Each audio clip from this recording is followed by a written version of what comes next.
et bienvenue sur Plan B, l'émission qui essaie au mieux de nourrir votre réflexion sur les limites écologiques et sociétales à la croissance et de vous donner des clés pour prendre les décisions qui vous semblent être les bonnes.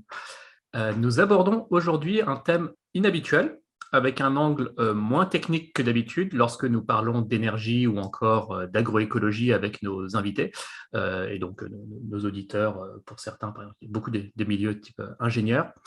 Nous allons parler du lien entre écologie et spiritualité, et donc nous allons parler d'éco-spiritualité. On aborde souvent la question écologique sous un angle technique et scientifique, alors que les volets culturels, philosophiques, émotionnels, spirituels sont au moins tout aussi importants.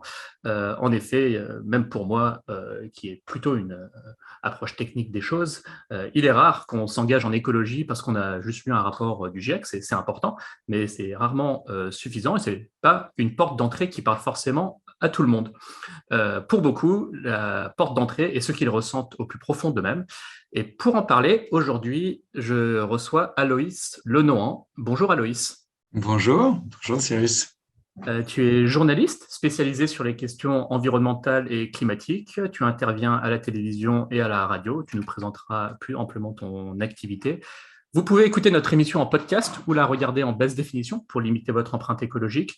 Pour nous soutenir, vous pouvez liker, partager, vous abonner à notre chaîne. Vous pouvez aussi commenter pour poursuivre les débats que nous lançons ici. Nous allons parler alors des religions abrahamiques, judaïsme, christianisme, islam et leur côté potentiellement anthropocentré. La prise de conscience ou pas dans les communautés chrétiennes, les positions du pape sur le sujet climatique et environnemental. On fera un petit détour par certaines formes d'évangélisme, notamment américain, avec des côtés climato-sceptiques. Un détour aussi par les religions orientales, taoïsme, bouddhisme, confucianisme, hindouisme. Des fois, on dit que c'est une cosmogonie qui est, on va dire, voit davantage les choses comme une harmonie entre l'homme et la nature. Est-ce que c'est une caricature? Est-ce que bon, on verra tout ça avec Aloïs. Et puis, dans tout ça, l'éco-spiritualité, très concrètement, qu'est-ce que c'est? Quelles applications pratiques dans son quotidien et dans sa relation avec les autres? Voilà, je m'arrête là. Aloïs, si tu veux dire quelques mots sur qui tu es et ton activité. Merci déjà de m'avoir invité. Donc moi, effectivement, je suis journaliste. J'ai travaillé pas mal de temps, je pense que c'est important pour le sujet, pour des séries d'Arte, des reportages de 26 minutes. On a fait pas mal de reportages sur les paysages en France et en Europe, et puis sur les jardins. Et alors là, pour moi, ce travail sur les jardins, ça a été vraiment un choc parce que j'ai l'impression d'avoir gagné une dimension. C'est-à-dire que je vivais en 3D et maintenant je vis en 4D, si je peux dire. Ouh là là, il dit déjà des choses bizarres, le monsieur. En fait, c'est vraiment cette dimension des jardins, ça m'a permis de comprendre, grâce à des jardiniers, grâce à des spécialistes des jardins, grâce à tout un tas de gens que j'ai pu interviewer, etc., le lien profond que nous avons avec un arbre, une fleur, l'air que nous respirons, etc. Ce qui pour moi était avant un décor est venu voilà, nourrir au quotidien une partie de moi. Et à mon avis, ça va avoir des liens avec ce dont on va parler ensuite. Et puis effectivement, je fais de la radio, j'anime une émission sur fréquences protestantes. Et puis par ailleurs, je donne des cours sur aussi les podcasts. Et puis je fais des formations à la fresque du climat parce que quand même, effectivement, je m'intéresse beaucoup aux aspects liés aux récits, liés aux émotions, aux croyances et donc aux croyances aussi spirituelles, pas que d'ailleurs, qui ont des liens avec les questions écologiques, mais voilà, j'ai aussi un volet très clair de formation sur les questions écologiques, juridiques et toutes les questions énergétiques et autres liées aux questions écologiques et climatiques. Et donc, je suis aussi animateur, notamment, par exemple, de la fresque du climat. Voilà, en quelques mots de présentation. Félicitations et on salue nos camarades fresqueurs. Aloïs, peut-être si effectivement on aborde notre premier sujet sur alors, les religions abrahamiques, donc judaïsme, christianisme, islam, des dérivés peut-être un peu lointains du christianisme comme les mormons aussi. Bon, est-ce que ce sont des religions très anthropocentrées, c'est-à-dire vraiment centrées sur l'humain et une hiérarchie claire entre l'humain et les autres vivants? Alors, d'abord, il faut dire, je continue un tout petit peu en termes de présentation, c'est que Mhm. moi, je ne me prétends pas du tout être un spécialiste universitaire ou autre, voilà, de telle ou telle religion. J'ai eu l'occasion dans mon métier d'interviewer un certain nombre voilà, de spécialistes, etc. J'ai pu écouter ce qu'ils en disent et donc voilà, m'efforcer avec humilité de restituer certains de leurs propos et certaines de leurs analyses.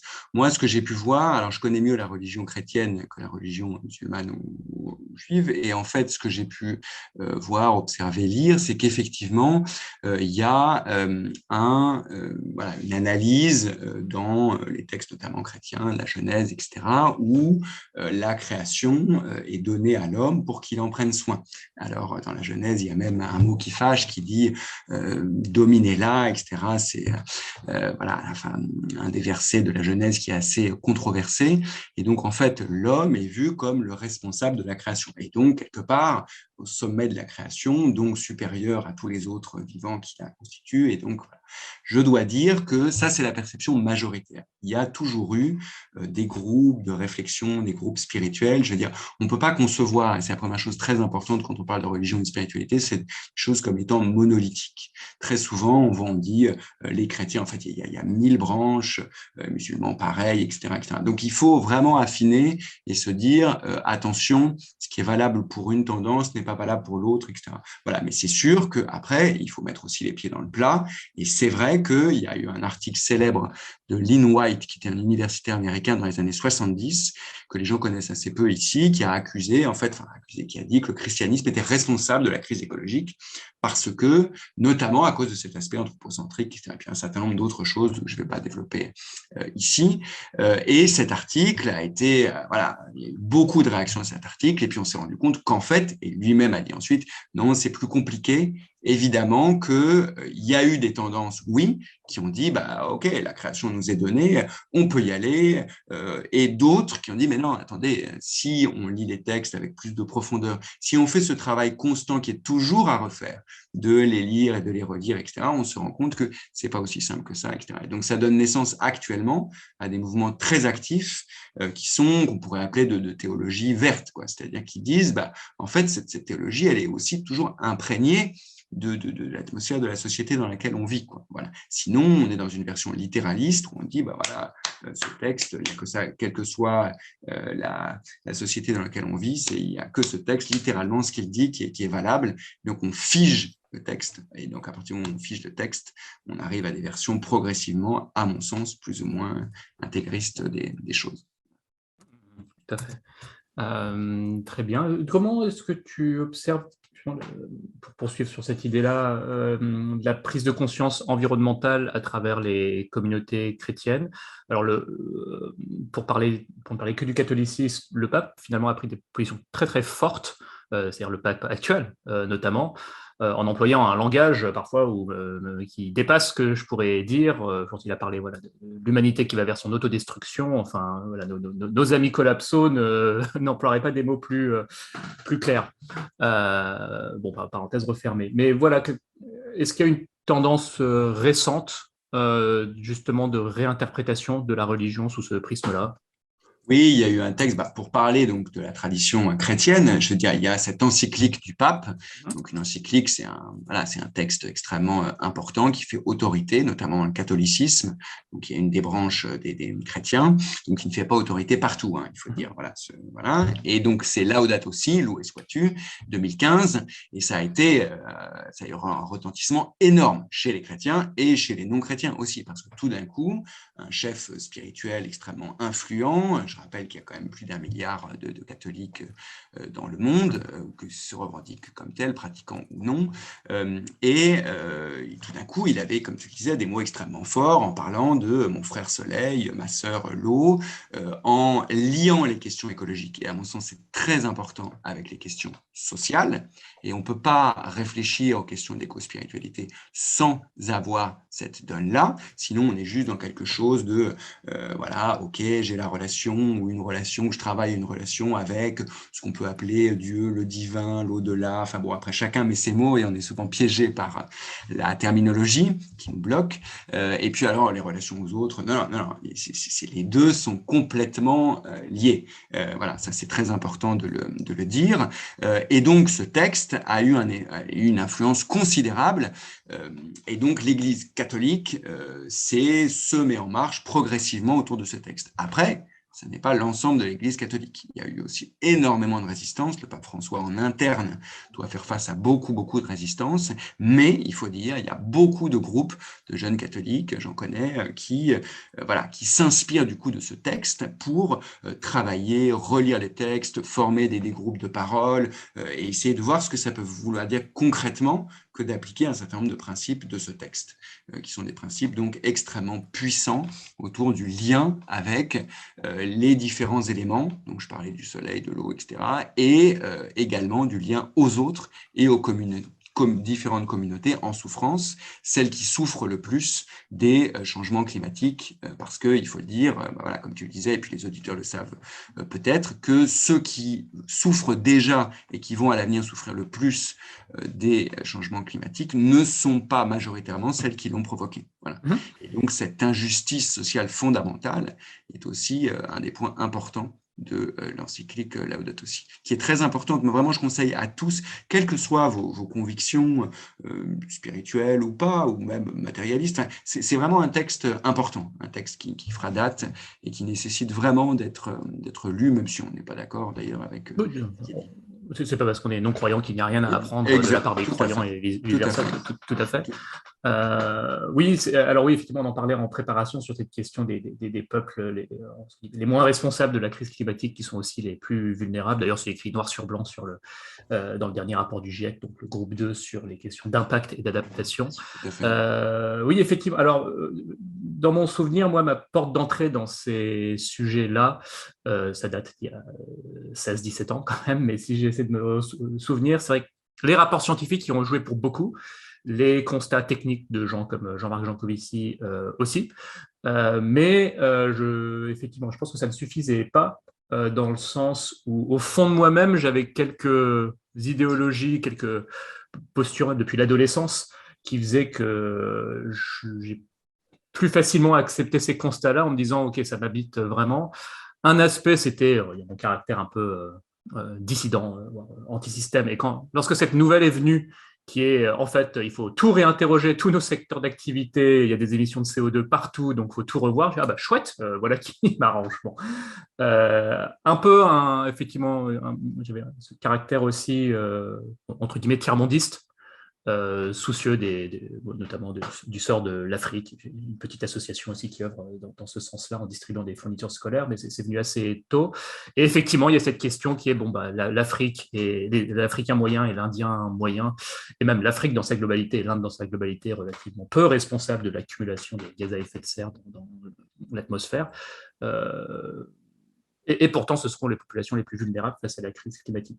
Une nuance à apporter quand même, et on avait parlé avec Emmanuel Pont ici aussi sur cet aspect-là, qui est que sur le climat, oui, effectivement, il y a cette grosse disproportion. Pour des sujets non climatiques comme la biodiversité, l'eau, les forêts, voilà, les choses sont plus proportionnées entre Afrique, pas Afrique, enfin comme ça. Je ne reviens pas sur les indicateurs techniques. Souvent uniquement le prisme climatique. Oui, en fait, les questions sont plus larges, tout à fait.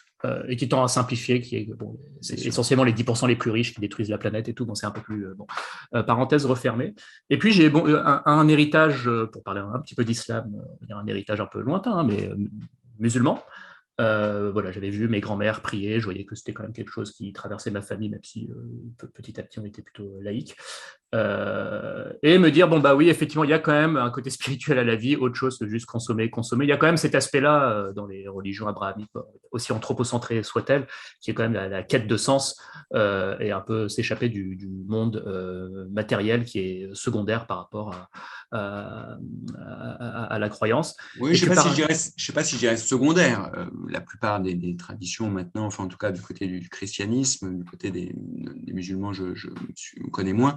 mais considèrent plus ou pas que le monde actuel, enfin voilà, dans lequel on vit, est un monde secondaire. Il y a une croyance dans le fait que nous entrerons dans d'autres plans de conscience ensuite, voilà, mais après notre mort, mais c'est pas, ça ne dénigre en rien le monde d'ici. Ce sont à mon sens des déviances lourdes du christianisme, enfin d'un certain christianisme qui effectivement a pu par le passé rejeter ce monde-là pour voilà, se concentrer uniquement sur un au-delà plus ou moins fantasmé. Tu parlais justement d'un fleurissement de mouvements, de communautés chrétiennes qui s'investissent dans ces sujets-là. Voilà, je ne suis pas non plus très introduit dans ces milieux-là, mais c'est un peu le cas aussi de la religion musulmane qui, pendant longtemps, bon, c'était un angle mort, cette question de limite planétaire, ce n'était pas forcément central, mais il y a des initiatives qui fleurissent ici et là, d'ailleurs, souvent portées par les soufis, qui est une branche assez spirituelle, voire on pourrait dire ésotérique de l'islam, et qui investit un petit peu ces sujets-là. Qu'est-ce que tu observes éventuellement côté protestantisme et les gens que tu interviews, les différentes approches qu'ils proposent? Oui, dans le protestantisme, j'allais dire, les choses avaient déjà démarré avant même l'encyclique du pape. Voilà, il y a tout un mouvement. Il y a un récent synode de l'Église réformée de France. Un synode, c'est voilà, on va dire une grande réunion, on va dire, qui a eu comme thème l'écologie, etc. C'est vraiment un sujet qui est actuellement au centre des préoccupations. Après, les églises sont lentes à changer. C'est un changement qui se fait sur le très long terme, mais j'allais dire comme les industries, comme le parcours de tout à chacun. Enfin, je veux dire, les églises sont pas en ça détachées du reste de la société, etc. Mais les prises de conscience se font progressivement, avec évidemment des différences selon les groupes. Mais il y a une vraie prise de conscience qui petit à petit progresse, avec aussi des résistances, parce que certains disent que voilà, tout ça n'est qu'une mode, d'autres, il y a des courants qui disent mais voilà, pourquoi s'intéresser de tout ça, Dieu pourvoira de toute façon. Enfin bon, il y a aussi des mouvements qui ont cette croyance-là ancrée. Voilà, il faut bien dresser la palette et donc ni être du côté d'un certain angélisme de dire ah ça y est, toutes les églises se sont converties à voilà, ces questions écologiques, etc. Et puis ni diaboliser comme ce qui est souvent fait en disant ah vraiment les chrétiens ou les autres sont vraiment des gens qui n'ont pas du tout compris les questions, etc. Non, et puis je veux dire ou les autres, ça n'est qu'une identité d'un individu, voilà, qui peut en avoir plus, enfin, qui en a évidemment plusieurs, voilà. Donc, c'est pour ça, et c'est pour ça que moi, ces questions assez profondes m'intéressent. Moi, ce qui m'intéresse vraiment, c'est le fait de revenir à des choses plus profondes. Plus on étudie ces sujets-là, et plus on étudie les sujets techniques, les rapports de loi, les rapports du GIEC, etc., plus on se dit, mais au fond, ça interroge nos croyances profondes. À quoi est-ce que je crois? Et même quand on prend vraiment conscience des limites planétaires, qu'est-ce que ça veut dire? Enfin, les 9 limites planétaires, etc. Qu'est-ce que ça veut dire qu'une vie bonne dans ces limites-là? Et donc, enfin, moi, par exemple, j'ai grandi dans une croyance que le monde était illimité, quoi. Que bon, les vraies questions, c'était le chômage, voilà, la violence, et ça l'est. Mais il y a aussi ce truc en fait, tous mes actes, du coup, peuvent être réinterrogés avec ces limites planétaires. Et il y en a beaucoup, pour moi, par exemple, qui ne respectent pas les limites planétaires dans la manière dont je me déplace, dont je mange, dont je me chauffe. Voilà, c'est notre vie entière est traversée par ces questions-là. Enfin, tout le monde est concerné. Et donc, quand on reprend cette question de base de la philosophie de qu'est-ce qu'une vie bonne, eh bien, voilà, c'est une question extrêmement large qui est au cœur de la philosophie depuis les Grecs. Et à mon avis, c'est là où plein de ramifications naissent et permettent des explorations assez fécondes. On en reparlera hein, justement des applications pratiques de l'éco-spiritualité. Je rebondirai bien sur ce que tu disais tout à l'heure sur justement certains qui disent bon, de toute façon Dieu pourvoira. moi, je pense souvent à une certaine forme d'un certain évangélisme, par exemple aux États-Unis, avec des pasteurs qui vont dire assez clairement, ce n'est pas l'homme qui contrôle le climat, c'est Dieu qui contrôle le climat. Croire dans le changement climatique d'origine anthropique, c'est être un mauvais chrétien, c'est ne pas croire en Jésus. Bon, comment, alors effectivement, dialoguer avec des gens comme ça va pas être productif en leur balançant un lien vers le rapport du GIEC, en disant vous êtes complètement stupide et d'ailleurs il vient d'avoir une sécheresse en Californie et c'est bien fait pour vos gueules. Euh, je caricature à peine. Comment nourrir le dialogue? J'imagine c'est sur la base de vraiment, comment dire, euh, quelle est l'interprétation des textes qu'on pourrait faire pour dire que non, non, justement, il n'y a pas d'incompatibilité entre ce que dit la science et ce que dit la Bible. Enfin, Mm, voilà. mm, mm. Je ne sais pas si tu es confronté à ce genre de débat, Si, mais si, tout à fait. comment s'y prendre, quoi, voilà. Ah, voilà, alors tu l'as dit très bien, il y a une frange importante des évangéliques américains, hein, je souligne bien américains, puisque, alors, il y en a aussi en France, mais beaucoup moins quand même qui ont ces positionnements-là, il y en a qui l'ont, hein, voilà, mais c'est effectivement très présent en Amérique, mais c'est présent en Amérique, la cause n'est pas uniquement religieuse, c'est présent en Amérique parce qu'il y a aussi des soubassements culturels du fait qu'il y a eu en Amérique des mouvements extrêmement forts liés aux industries pétrolières qui ont martelé aux gens que c'était formidable s'il y avait plus de CO2 dans l'air parce que ça allait végétaliser, etc. Donc les chrétiens ne sont pas, évangéliques ou autres, ne sont pas isolés. Voilà. Et donc il y a aux États-Unis un climato-scepticisme important, notamment dû à ça. Et puis notamment dû au fait que c'est encore plus dur pour eux de changer le mode de vie parce qu'il y a encore beaucoup plus de choses à faire. Donc évidemment, le déni est encore plus facile comme solution que pour nous. Après, sur ces courants-là, plus spécifiquement, oui, il y a à réinterroger un certain nombre de textes et je veux dire, il y a un certain nombre de théologiens qui maintenant sont extrêmement clairs. Je veux dire, je prends juste un passage. Voilà, je renvoie les auditeurs auditrices d'ailleurs à l'excellente série, vraiment, si vous voulez creuser ces questions, qui s'appelle Des arbres qui marchent, des arbres qui marchent, et qui est très, très nourrissante sur ces questions-là, qui fait bien le pont et qui montre bien les liens entre écologie et christianisme avec des interventions de Gaël Giraud notamment et voilà et d'autres. Et donc juste pour dire, il y a des passages de la Genèse qui sont réinterprétés et qui montrent clairement que, je veux dire, l'homme est dans la Genèse, quand on revient au texte hébreu, etc., et littéralement, il y a un texte donc, de Genèse qui est au service de la création, etc. Et c'est le même mot qui est utilisé pour être au service de la création et pour être au service du temple. Ça, je l'ai appris justement dans du temple au sens d'effectuer des rituels religieux. Donc, on voit bien l'importance de ce service-là et on voit bien le soin que l'humanité, on va dire, je préfère dire l'humanité, a à mettre dans ce soin autour de la planète. Donc, même quand on prend comme point de référence la Bible, je veux dire, en fait, quand on creuse un peu, il y a tout ça. Voilà.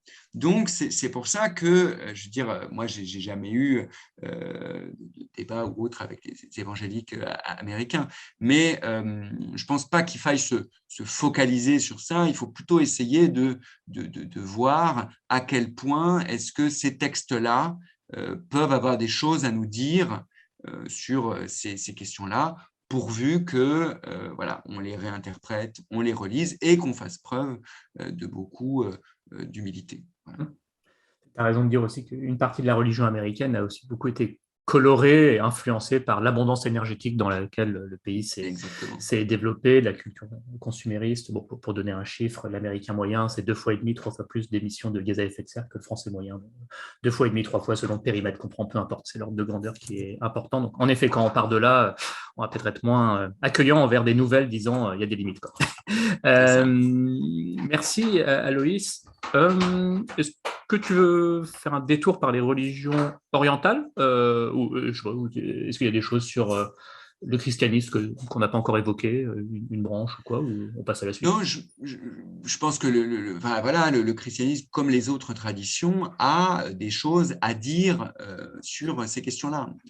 Voilà, bon, en France, le christianisme est rejeté pour tout un tas de choses très fortes, voilà, dont il ne s'agit pas de parler ici, mais en tout cas, le christianisme a des choses à dire, mais d'autres courants spirituels, tu parlais du bouddhisme, évidemment aussi, ou du taoïsme, et même des spiritualités type chamanisme, etc. Enfin, je veux dire, il y a des choses qui sont redécouvertes actuellement dans ces courants spirituels qui sont extrêmement intéressantes, pourvu, encore une fois, qu'ils ne se constituent pas dans des groupes qui finissent au bout d'un moment par dire mon rituel ou ma tradition est supérieure à la tienne, mon rituel ou ma tradition est la vérité, mon rituel et ma tradition est la seule valable, etc.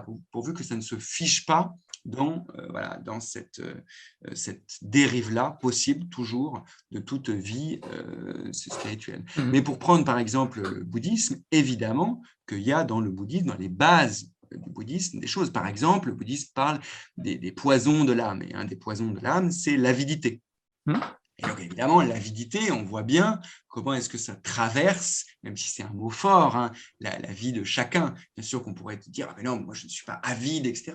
Mais en se réinterrogeant un peu plus profondément, est-ce que je n'ai pas fait preuve d'avidité dans telle ou telle circonstance? Est-ce que dans mon quotidien, j'ai vraiment besoin de tout ça? Et donc, il y a vraiment un travail de discernement à faire, finalement, au cœur de tout ça, qui est de quoi ai-je réellement besoin? Qu'est-ce qui vient me nourrir profondément? Voilà. Et c'est là où, effectivement, ces traditions-là ont des choses à nous dire. Il y a aussi des choses à dire sur la question de l'humilité, de la sobriété. Les gens en France ont beaucoup entendu parler de sobriété à travers Pierre Rabhi, etc., etc. Mais évidemment que des traditions spirituelles comme le bouddhisme ont mis en pratique ces questions de sobriété, de rapport à une alimentation différente. Voilà. Et puis, les différentes traditions religieuses, qu'elles soient chrétiennes avec les moines ou qu'elles soient bouddhistes, etc., ont aussi développé des modes de vie en communauté ou autres, qui aussi mettent en acte un certain nombre de principes, voilà, comme cela, même si beaucoup de choses restent à faire, évidemment, même dans les monastères et autres. Donc voilà, pour moi, c'est vraiment des traditions qui sont très riches et très fécondes, mais encore une fois, on peut tout à fait concevoir une spiritualité, une éco-spiritualité, mais en fait, pour moi, toute spiritualité vécue dans le monde qui est nôtre maintenant ne peut pas ne pas être totalement imprégnée par les questions écologiques. Donc, en fait, on arrive au point de notre discussion où on se rend compte que cette espèce de truc qui pourrait apparaître comme un label d'éco-spiritualité, en fait, toute forme de spiritualité intègre nécessairement ces éléments-là, pourvu qu'on ne soit pas dans une forme de déni. Voilà, pour moi. Une philosophie qui me parle particulièrement est celle du taoïsme, et bon, c'est aussi parce que je n'ai pas tout lu dans toutes les autres philosophies, toutes les autres spiritualités, ouais, ça va parler. D'ailleurs, le Tao Te Ching, donc de Lao Tse, hein, c'était plus de 2500 ans, bon bref, incroyable que ce truc fut écrit il y a aussi longtemps. C'est une suite d'aphorismes, on va dire une sorte de bréviaire de sagesse, ouais, ça se lit très très vite, même si on peut en fait y passer des heures et des heures, ou alors toute une vie à s'approprier cette philosophie-là. Je lis juste un passage d'Eric Nelson, une interview qui a été faite, je vous mets le lien. C'est juste quelques lignes qui illustrent la chose dans le sens où voilà, le taoïsme a une posture de retrait, de contemplation, de non-agir, ce qui fait dire à Eric Nelson, le Tao est intrinsèquement écologique, même si on colore un peu les choses à l'aune de notre prisme de lecture d'aujourd'hui, mais c'est vrai que c'est objectivement écologique. Et Eric Nelson nous dit, le taoïsme propose une voie, le Dao en mandarin, une sensibilité selon laquelle nous ne devrions pas forcer les choses. En cela, le Tao est intrinsèquement écologique. Les systèmes naturels sont autoreproductifs et autorégénératifs. Ils s'ordonnent eux-mêmes mieux que vous ne les ordonneriez. Par vos interventions, même si vous avez de bonnes intentions, vous causeriez de nombreux effets secondaires négatifs. Voilà. Bon, je crois que c'est une analyse d'ensemble intéressante.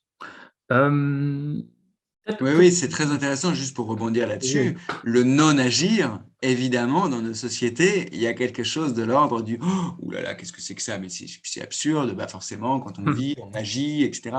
Et justement, qu'est-ce que ça veut dire profondément en soi, à l'intérieur de soi, du non-agir? Et on revient à cette question du discernement. Est-ce que tel acte, alors évidemment tel acte d'achat, mais même tel acte en général, est-ce que c'est vraiment un acte juste, nécessaire? Est-ce que telle ou telle chose est bon pour moi et pour le monde dans lequel j'ai envie de vivre? Et c'est un autre prisme, on voit bien, de la question philosophique qu'on posait sur qu'est-ce qu'une vie bonne, etc. Et donc c'est vrai que ce principe du non-agir, Wu Wei, enfin voilà, je trouve est extrêmement inspirant parce qu'il vient tout d'un coup nous montrer voilà, qu'il y a d'autres formes, d'autres manières d'habiter le monde, voilà. Et notamment une manière qui peut être une manière de contemplation, d'émerveillement, d'attention, voilà, qui se cultive. Moi j'ai fait des sessions, moi je pratique la méditation, notamment la méditation zen, Ouais. et voilà, et j'ai fait des sessions où on allait, voilà,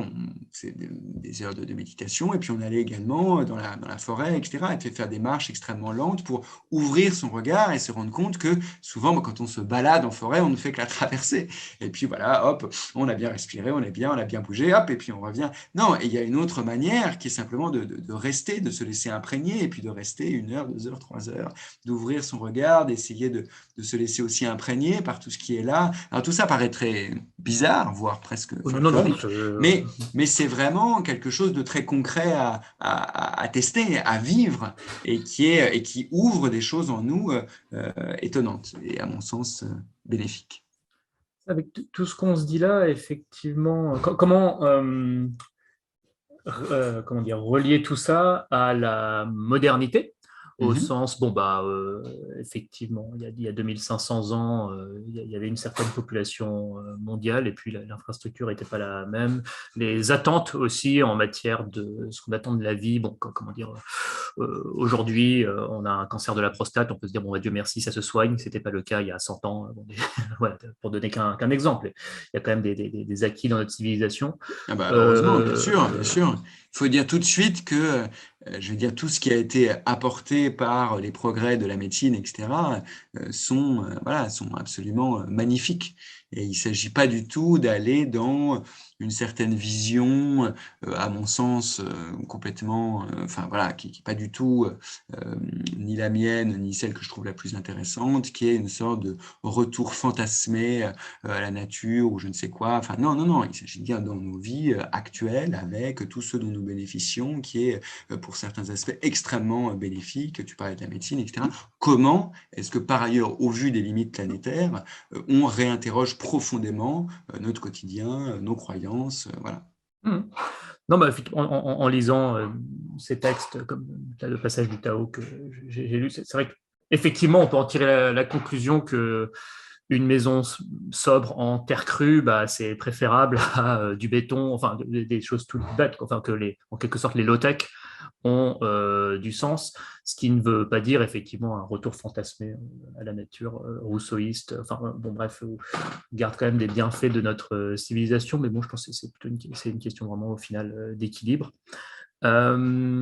Il me vient d'autres sujets en fait en t'écoutant Mhm. sur ce que peuvent quand même apporter les religions, pour revenir sur le monothéisme Tout à et fait. le catholicisme, sur ce que ça peut apporter dans la crise actuelle, parce que alors tu disais le christianisme en France combattu, etc. Il y a quand même un regain du religieux en général, hein, et ça quelle que soit la religion.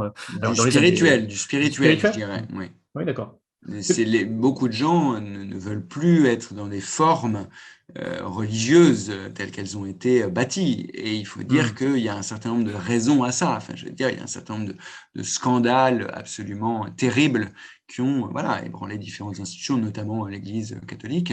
Et Hmm. donc, moi, ce que je peux constater, c'est qu'effectivement, il y a un retour très fort des questions spirituelles, mais qui constitue, je veux dire, pour toutes ces traditions-là, la base de la vie. Et de toute façon, je veux dire, les sociétés, je veux dire, si on fait un tout petit peu d'anthropologie et d'histoire, moi je suis historien de formation, il y a toujours eu dans toutes les sociétés voilà, des formes de spiritualité et de religion.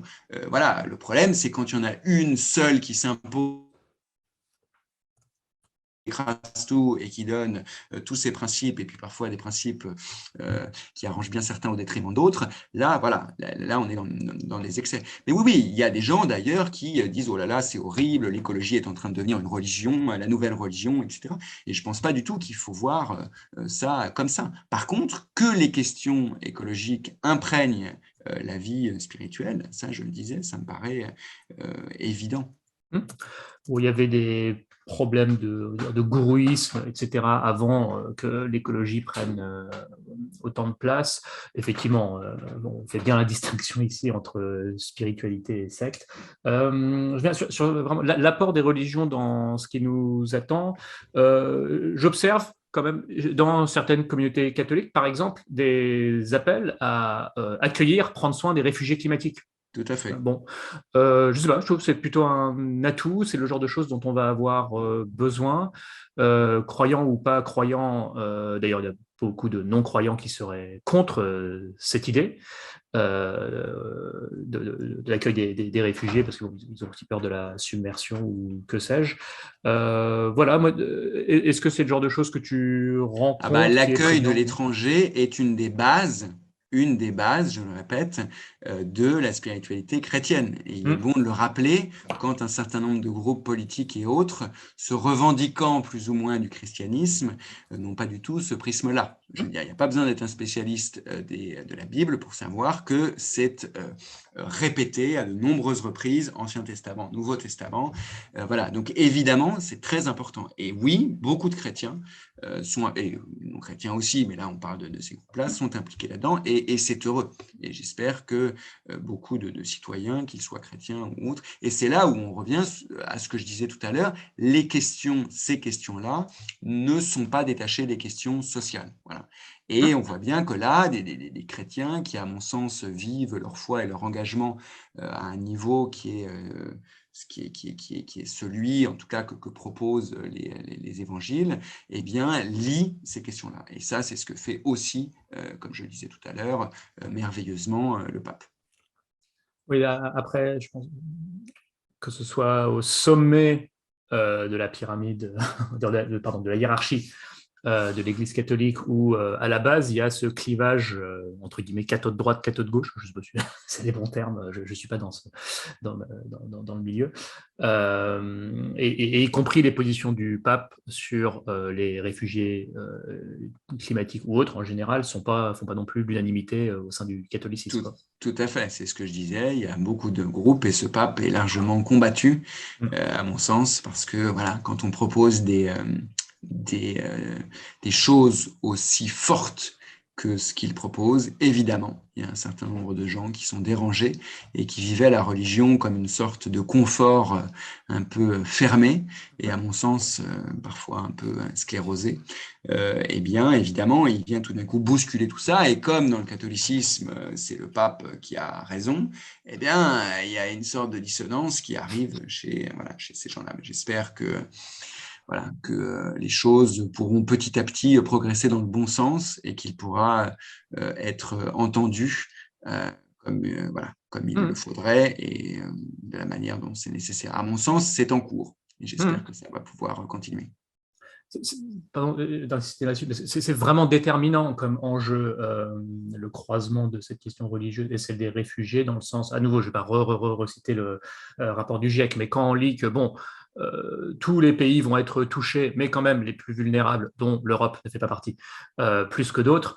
Enfin, je veux dire, effectivement, alors est-ce que, avant que la nourriture ne pousse plus en France, et j'espère que ça n'arrivera plus jamais, elle poussera moins bien d'abord ailleurs. Donc, je pense que l'enjeu posé pour l'Europe est assez clair. Il y aura des enjeux autres que les réfugiés, bien sûr, d'adaptation au changement climatique, mais celle de l'accueil des réfugiés de pays qui sont très peu responsables et très vulnérables, c'est vraiment une des questions du siècle, me semble-t-il, si les tendances qu'on observe en cours en matière de climat devaient se prolonger. Ok, Aloïs, merci beaucoup. Eh bien, est-ce que, bon, je suppose, de manière assez ouverte, j'avais apporté les points que j'avais en tête. Il faut dire juste, puisqu'on parlait des chrétiens, ça serait pas honnête de ne pas citer quand même les orthodoxes, Mhm, qui ont aussi beaucoup réfléchi à ces questions-là. Et moi, il y a notamment un homme qui s'appelle Michel Maxime Heger, qui a réfléchi, qui est un des premiers à réfléchir sur les questions d'éco-spiritualité. Et donc vraiment, je renvoie aussi les auditeurs et auditrices à ses écrits. Il a écrit plusieurs ouvrages, notamment un petit manuel qui s'appelle tout simplement Éco-spiritualité, qui doit mhm, faire une centaine de pages chez Jouvence et qui se lit très bien, qui permet vraiment de préciser les différents points, à mon avis, d'éviter les écueils et d'ouvrir à la fois sa tête dans la compréhension, mais aussi et surtout son corps et son cœur à toutes ces questions-là. Parce que j'insiste là, et à mon avis, à ce niveau-là de la conversation, si des gens, tout le monde ne nous a pas encore lâché en disant « Oh là là, c'est trop bizarre tout ça » ou « ça me dérange trop », il y a évidemment une ouverture du cœur dont il est question là, parce que accueillir l'étranger, bah, ça se fait pas comme ça. Bah oui, parfois notre premier réflexe, c'est « Oh là là, non, ça me fait peur », et puis « Oh non, non, j'ai pas envie », et puis alors ma vie est déjà bien trop compliquée, et puis etc. etc. Et enfin bon, et c'est une question parmi plein d'autres. Et en fait, oui, il y a une ouverture du cœur, et là, c'est vrai que être dans des groupes de pratiques spirituelles peut aider. Avoir une pratique personnelle, moi par exemple, je me sens chrétien, non pratiquant, mhm, mais je pratique la méditation zen. mhm. Voilà, dans les groupes, même j'anime des groupes, etc. Et ça m'aide au quotidien. J'ai cette pratique de la méditation. Méditation, il faut rappeler que la base en latin, c'est médere, qui veut dire prendre soin. Hein, c'est pas voilà les choses. Et donc, ça me permet aussi de prendre soin de mon être et à partir de là, de pouvoir rayonner vers les autres et puis aussi à une ouverture à, là encore, ce qu'on pourrait appeler le Dao, la source, le tout autre, Dieu. Voilà, j'essaie de ne pas me focaliser sur un mot qui souvent réduit les choses. Mais c'est vrai qu'une pratique quotidienne permet d'ancrer ce dont on vient de parler dans le quotidien, justement. Et pas juste de dire « Ah bah tiens, c'est bien, c'est intéressant, c'est chouette, tout ça, et hop », et puis de repartir voilà, dans un certain nombre d'habitudes que l'on répète chaque jour. Et à mon avis, la pratique de la méditation peut permettre ça. Je dis la Mhm. méditation, mais il peut aussi y avoir évidemment des pratiques de prière, un certain nombre de rituels, je pense aux rituels autour du chamanisme, etc. Mais en tout cas, aller explorer ces dimensions-là en soi, vraiment, aide, à mon avis, beaucoup à ce que ça ne soit pas simplement un discours intellectuel, Mhm. mais que ça vienne féconder, irriguer le plus profond de notre être. Rappelle-moi le nom de l'auteur orthodoxe que tu évoquais. Oui, il s'appelle Michel Maxime Heger. Guerre. Egger. Et ben, je partagerai le lien, mais c'est aussi pour que les auditeurs Voilà, oui, tout à fait. aient bien l'orthographe en tête. Tout à fait. Oui, tout à fait. Non, bah, je pense. Alors oui, effectivement, si on a qui lâche en disant tout ça est trop bizarre, bon, tant pis. Mais je tiens à dire, à nouveau, la porte d'entrée scientifique et technique, on s'en rend pas compte peut-être dans nos milieux, mais vraiment, vraiment, pour rencontrer pas mal de gens qui sont comme ça, elle ne parle vraiment pas à tout le monde. Loin s'en faut, ça peut mobiliser un petit peu, mais c'est loin d'être suffisant, même pour les gens qui sont techniques et scientifiques. Voilà, je rencontre toutes sortes de sensibilités écologiques, y compris des gens climato-sceptiques et même complotistes de l'énergie libre qu'on nous cacherait, le moteur à eau que les pétroliers ont étouffé pour continuer à nous contrôler, que sais-je. Mais qui ont des convictions profondes en matière de biodiversité, par Bien exemple. sûr. Voilà. Et puis pour moi, c'est pas opposé. C'est-à-dire que moi, je m'intéresse énormément aux questions scientifiques et techniques. Et Hmm. par ailleurs, voilà, j'ai une grande ouverture sur les questions, notamment voilà, émotionnelles, spirituelles. Enfin, pour moi, il n'y a pas de dichotomie. De la même manière qu'on voit les questions souvent spirituelles et donc éco-spirituelles comme ah ben c'est coupé, c'est que intérieur, etc. Mais non, ça irrigue évidemment nos engagements, le discernement de nos actions, la manière dont on va interagir avec les autres, etc. Donc, il n'y a pas de coupure entre une certaine intériorité et l'expression de tout cela dans le monde. Voilà. Et ça aussi, à mon avis, c'est un point central. Je parlais d'un des points centraux, les questions de justice sociale.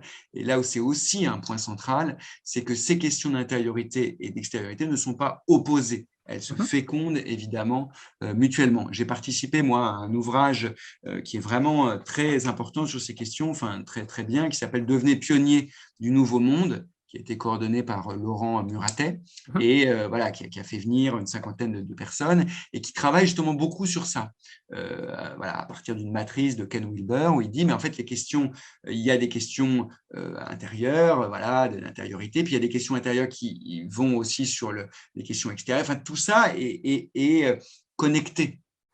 Voilà, dans nos vies à tous. Et c'est très important de ne pas revenir à des choses en silo, enfin refaire des coupures. On crève de ça dans les différentes disciplines, et voilà, tu le sais, voilà, une des clés des solutions écologiques, c'est de lier les différentes disciplines entre elles. Et là, de la même manière, c'est de lier voilà, tout ce qui relève de la vie intérieure, spirituelle, avec évidemment, et une spiritualité peut se vivre évidemment, je sais pas, je prends un chrétien dans la prière intérieure, voilà, et puis dans une communauté, des groupes, enfin, je veux dire, tout ça, évidemment, navigue et doit être redit, parce que parfois, il y a aussi un certain nombre de préjugés, et des gens qui disent, ah oui, tout ça, bon, c'est un peu égoïste de faire ça dans son coin, etc. Enfin, voilà, pour moi, il n'y a pas de coupure Non, entre bien les sûr. deux. Non, c'est bien de le Donc, préciser. le livre, voilà, s'appelle Devenez pionnier du Mhm. Nouveau Monde. Il est coordonné par Laurent Muratet aux éditions Jouvence. Je le note et je partage aussi.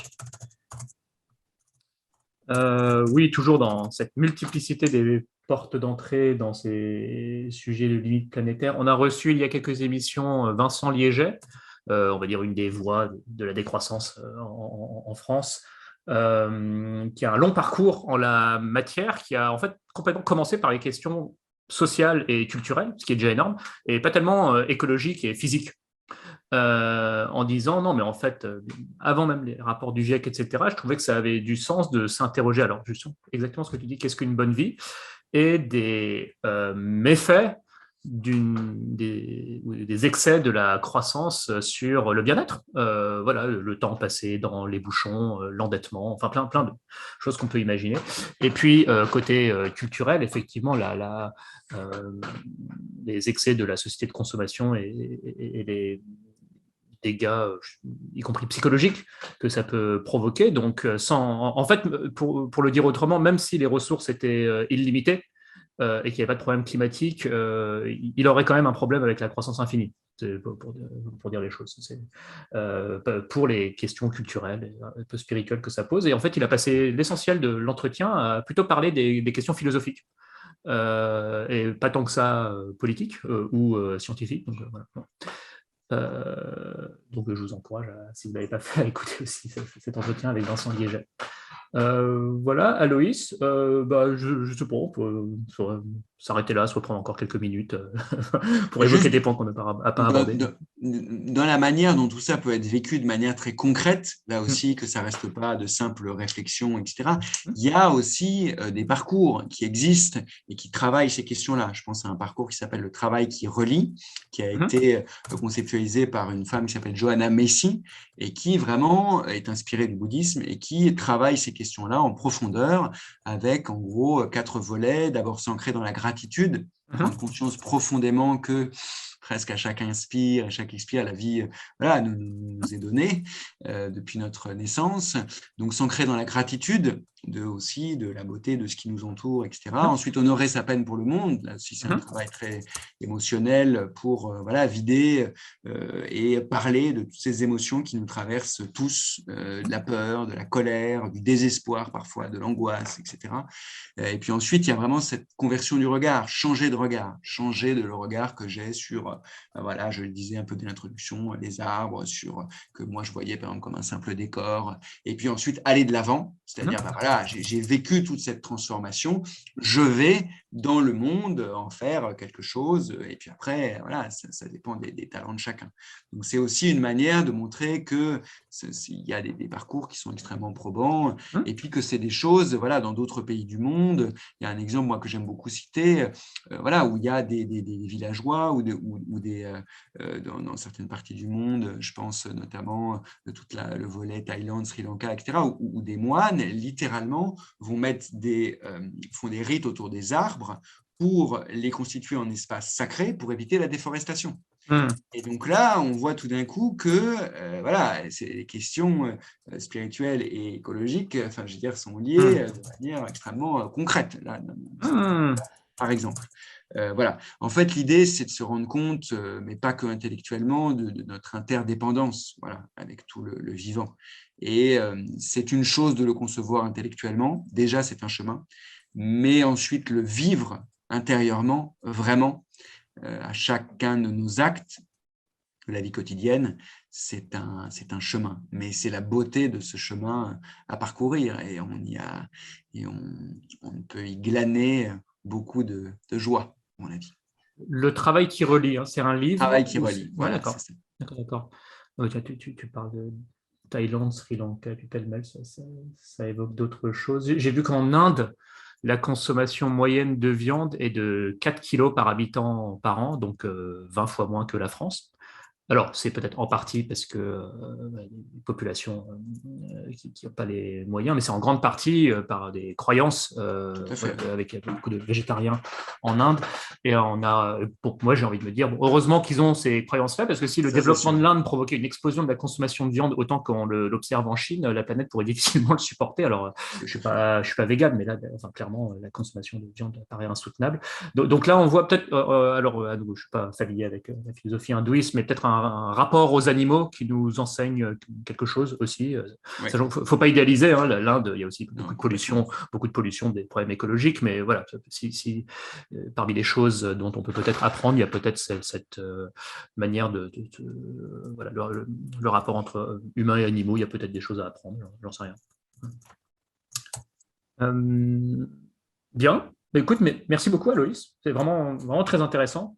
Beaucoup de pistes aussi à explorer, des ouvrages que tu as suggérés. Oui. En mot de conclusion, si tu devais avoir, tu as fait beaucoup de suggestions déjà pour, à nos auditeurs sur comment aller plus loin sur ces sujets-là et comment mettre en pratique tout ça dans le quotidien. Si tu avais peut-être un dernier mot. Bah, c'est vrai que voilà, moi je trouve que la méditation est une pratique assez simple qui permet vraiment de rentrer dans un chemin d'intériorité qui ensuite peut déboucher évidemment sur beaucoup de prises de conscience très fortes. J'entends par très fortes qui ne soient pas simplement à un niveau intellectuel, mais qui soient ensuite vécues dans le quotidien. Il y a évidemment voilà, plein d'autres voies, mais ça me paraît être un chemin possible, en plus que l'on soit croyant ou non, voilà, que l'on soit. Enfin, et ça, à mon avis, ça permet vraiment voilà, d'avoir une approche très très forte. Moi, il y a un homme qui m'a beaucoup inspiré sur le chemin, qui est Thich Nhat Hanh, qui était un moine vietnamien qui a ouvert en France le village des Pruniers et qui, voilà, avait une approche extrêmement forte sur ces questions-là. Voilà, et même par exemple dans la marche, mais n'oublions pas que nous marchons sur la terre, voilà. Et donc, comment est-ce que je marche sur la terre? Est-ce que je frappe la terre en marchant ou est-ce que je marche le mieux possible? Alors, ça paraît être des questions un peu bêtes ou à milieu, mais en fait, évidemment, c'est le point de départ du coup, bah, qu'est-ce que je mange, comment je m'habille, comment je me chauffe, quels sont mes liens avec les autres. Voilà, et donc, on voit bien comment est-ce que tout ça est lié. Et il y a beaucoup de ressources précieuses qui existent. Il y a une émission de France Inter qui s'appelle Sur les épaules de Darwin, sur les épaules des géants, qui veut dire que on vient voilà, ensuite avec des géants qui nous ont précédés. Et en fait, là, sur ces questions-là, on est parfois un peu perdu, mais il y a des gens qui ont réfléchi et passé parfois des vies entières à réfléchir et à ouvrir des premiers parcours. Et je pense à cet homme, Thich Nhat Hanh, et qui est vraiment un homme qui a fait ce travail-là. Et voilà, je renvoie à toute sa bibliographie qui est très riche et, à mon avis, très profonde.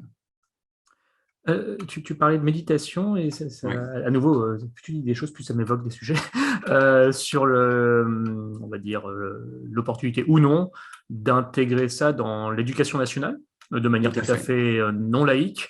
Et alors j'ai fait une rapide recherche Google parce que c'est un sujet que j'ai jamais Oui, en oui, fait oui, exploré. Bon, il y a eu une polémique très voilà, il y a forte, polémique ouais, sur la je dois méditation dire, pleine conscience. Alors assez certes, difficile pour moi, je dois dire, ouais, vas-y, où ouais, la alors, Ligue des droits de l'homme bah a voilà. fait un texte qui me paraît assez fou. Alors moi, quand j'ai vu que l'attaquant était la Ligue des droits de l'homme, Bah oui, c'est inquiétant. ça m'a beaucoup heurté parce que la méditation, en plus, alors en fait, il y a plein de formes de méditation.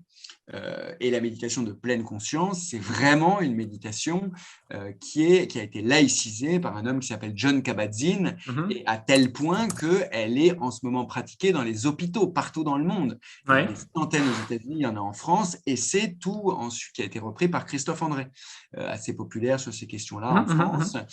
Et donc, évidemment que ça serait un apport magnifique dans l'éducation nationale. Évidemment, pour chaque enfant, apprendre simplement à rester en silence, attentif à ce que l'on ressent.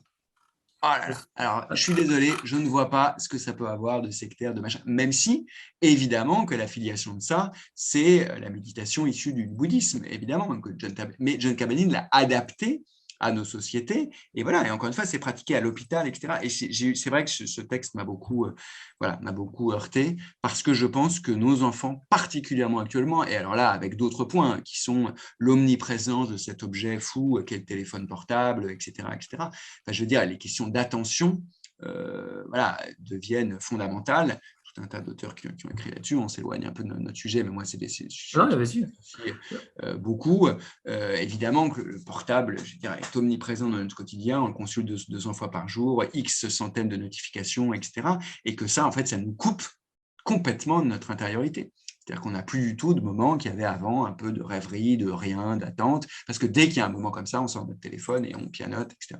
Ça, il y a plein d'auteurs et de gens qui commencent à le constater, parce que ça provoque des choses, y compris extrêmement fortes sur le cerveau, etc. Et donc, il ne s'agit pas de dire « Ah, ben, du coup, plus de portable, c'est fini. Ah, terrible. » Mais non, c'est fini. En fait, on ne peut plus faire marche arrière. Donc, du coup, qu'est-ce qu'on peut développer comme pratique pour, à minima, équilibrer tout ça? Et évidemment que la pratique de la méditation, qui n'est encore une fois, je le répète, la méditation de pleine conscience, telle qui est proposée là, rien d'autre que s'asseoir et pendant un temps, 5 minutes, 10 minutes, un quart d'heure, 20 minutes, rester attentif à ce qui est là, nos sensations, chaud, froid, les bruits, ce qui nous traverse, le souffle, la respiration, etc. Et c'est magnifique. Magnifique. Non, mais effectivement, voilà, bon, c'était un petit coup de gueule final. Non, mais tu fais bien. Alors moi, je découvre la polémique, donc je ne peux pas former un avis, mais je vois, le président de la Ligue des droits de l'homme dit « La méditation de pleine conscience porte gravement atteinte à la laïcité. » Bon.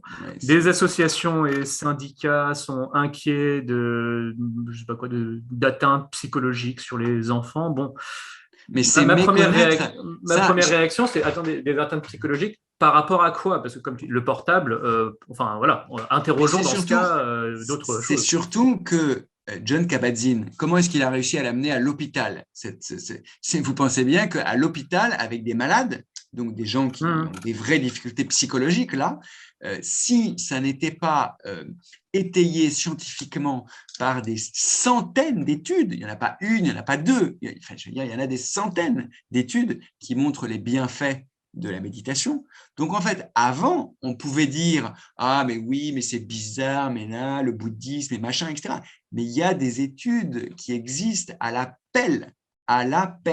Et donc, en fait, il suffit de consulter ces études-là pour baisser. Moi, je comprends que des gens qui ne connaissent pas du tout ces pratiques-là puissent avoir des appréhensions. Je le comprends totalement. Mais la moindre des choses, du coup, c'est de se renseigner et de se renseigner correctement et donc de voir les études qui ont été faites pendant des années par des biologistes, par des neurobiologistes, etc., dans plein de disciplines scientifiques qui ont autorisé, encore une fois, on n'autorise pas une pratique comme ça dans les hôpitaux français, et pas plus qu'américains d'ailleurs, et donc qui ont montré des bienfaits de la méditation. Donc, je veux dire, l'argument est totalement fallacieux.